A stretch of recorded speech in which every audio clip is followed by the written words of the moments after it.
So today I wanted to talk to you guys about, I went to the doctor recently because, I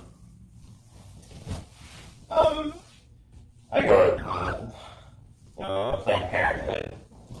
The doctor tested, and, apparently, there are 3 different strands of HPV or HERPS, that I thought I should let you guys know about. To everyone that I have been with, I just want to say I'm sorry.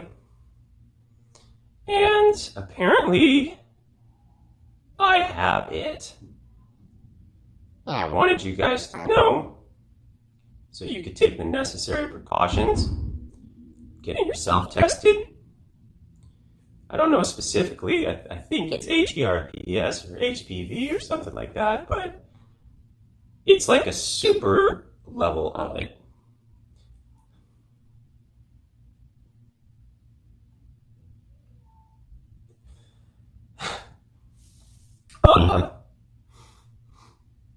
To everyone I've let down, I'm sorry.